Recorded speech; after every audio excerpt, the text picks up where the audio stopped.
आपका स्वागत है मेरे YouTube channel and effort to success पर। आज हम लोग बात करेंगे हिस्ट्री क्लास 2 की। कल हम लोगों ने कुछ क्वेश्चन सॉल्व किए थे।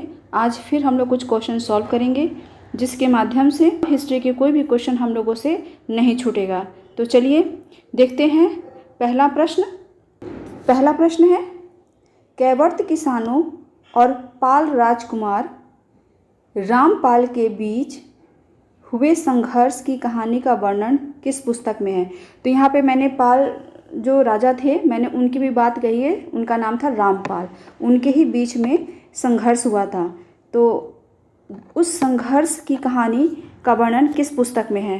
तो आपके ऑप्शन है, option number A Ramcharit, option number B Harshacharit, option number C Rajatarangini, option number D इनमें से कोई नहीं। तो आपका आंसर होगा रामचरित। ठीक है, ये जो रामचरित है ये पुस्तक किसने लिखी है। तो इसके रचनाकार हैं संध्याकर नंदी। इस संघर्ष में जो कैवर्त किसान और पाल वंश के जो राजकुमार है रामपाल के बीच में जो संघर्ष हुआ था उसमें जो है पाल शासक रामपाल की जीत हुई थी। और हर्षचरित बाणभट्ट ने लिखा था और राजतरंगिणी कल्हड़ ने लिखा है। राजतरंगिणी जो है कश्मीर के इतिहास को जानने की सबसे अच्छी पुस्तक है। चलिए फिर नेक्स्ट क्वेश्चन की हम लोग बात करते हैं। वह पहला व्यक्ति कौन था जिसने गायों की रक्षा पर विशेष बल दिया। तो वो जो पहले व्यक्ति का हमें नाम बताना है। तो हम लोग ऑप्शन देखते हैं। Option number A Bimbisara, option number B Gautam Buddha, option number C Mahavir Swami, option number D Ashoka. तो आंसर होगा option number B Gautam Buddha. Gautam Buddha की एक बहुत ही ऐतिहासिक पुस्तक है सुत्त निपात, जो कि पाली भाषा में है। उसमें ही इन्होंने गायों की रक्षा पर विशेष बल दिया था। चलिए अब हम लोग नेक्स्ट क्वेश्चन की बात करते हैं। नेक्स्ट क्वेश्चन है, नवपाषाण काल में अनाज की टोकरी किसे कहा जाता था। वो कौन सी जगह है जिसे अनाज की टोकरी कहा जाता था। तो option number A Mehrgarh, option number B Lahuradewa, option number C Balochistan, option number D Kalibangan. तो इसका सही आंसर होगा ऑप्शन नंबर सी बलूचिस्तान। जो बलूचिस्तान था वो इंडस नदी और भूमध्य सागर के बीच में स्थित था। इंडस नदी मतलब जिसको सिंधु नदी के नाम से जाना जाता है। तो इस क्षेत्र में स्थित होने की वजह से ये बहुत ही उपजाऊ जगह थी। तो यहाँ पर बहुत अनाज की खेती अच्छे से होती थी। और बलूचिस्तान में ही मेहरगढ़ भी स्थित है। आप लोग को मेहरगढ़ के बारे में पता होगा कि मेहरगढ़ जो है कृषि के प्राचीनतम साक्ष्य मेहरगढ़ से मिले हैं। तो चलिए अब हम नेक्स्ट क्वेश्चन की बात करते हैं। नेक्स्ट क्वेश्चन है, चिरांद से प्राप्त बारहसिंगा की हड्डियों का औजार का संबंध किस काल से है। चिरांद से जो है बारहसिंगा की हड्डियों के औजार मिले हैं। तो उस औजार का संबंध किस काल से है। तो आपको बताना है। देखिए ऑप्शन नंबर ए है नवपाषाण, ऑप्शन नंबर बी है ताम्रपाषाण, ऑप्शन नंबर सी है हड़प्पा, ऑप्शन नंबर डी है प्रागैतिहासिक। तो इसका जो आंसर होगा ऑप्शन नंबर डी होगा प्रागैतिहासिक। देखिए नवपाषाण काल में जब खुदाई हो रही थी तब वहाँ से बारहसिंगा की हड्डियों के औजार प्राप्त हुए थे। तो ऐसा कहा जाता है कि प्रागैतिहासिक काल में जो है बारहसिंगा की हड्डियों के औजार बनते रहे होंगे। जो चिरांद है, जो चिरांद जगह है वो जो है घाघरा और गंगा नदी के प्रयाग पर स्थित था। उसके आसपास जंगलें बहुत थी। जंगलों से आच्छादित होने के वजह से ऐसा कहा जाता है कि वहाँ पे बारहसिंगा बहुत है। तो बारहसिंगा की हड्डियों से औजार जो है वहाँ पर बनते रहे होंगे। चलिए अब नेक्स्ट क्वेश्चन की बात करते हैं। गंगा को देवी माता के रूप में मान्यता मिलना कब प्रारंभ हुआ। कब गंगा को देवी माता कहा जाने लगा। आप लोग को पता होगा कि सिंधु नदी को देवी माँ कहा जाता था। तो वो ऋग्वेद काल में कहा जाता था। तो अब ये क्वेश्चन है कि गंगा को देवी माता के रूप में मान्यता मिलना कब प्रारंभ हुआ। तो ऑप्शन नंबर ए है ऋग्वेद काल, ऑप्शन नंबर बी है वैदिक काल, ऑप्शन नंबर सी है उत्तर वैदिक काल, ऑप्शन नंबर डी है इनमें से कोई नहीं। तो आपका आंसर होगा ऑप्शन नंबर सी उत्तर वैदिक काल। उत्तर वैदिक काल में लोगों का ये मानना था कि गंगा नदी के जल से ही पौधे, जंतु, मनुष्य सब जीवित रहते हैं। इसलिए उन्होंने गंगा को माता कहना किया और आज भी गंगा को माता के रूप में हम सब कहते चले आ रहे हैं, माता के रूप में हम सब मानते चले आ रहे हैं। चलिए नेक्स्ट क्वेश्चन की बात करते हैं। चांदी खदानों की शुरुआत कहाँ से हुई? तो ऑप्शन नंबर ए है राजस्थान, ऑप्शन नंबर बी है गुजरात, ऑप्शन नंबर सी है कर्नाटक, ऑप्शन नंबर डी है बिहार। तो चांदी के खदानों की शुरुआत जो है किस जगह से हुई, इसका सबसे पहला साक्ष्य कहाँ से मिलता है?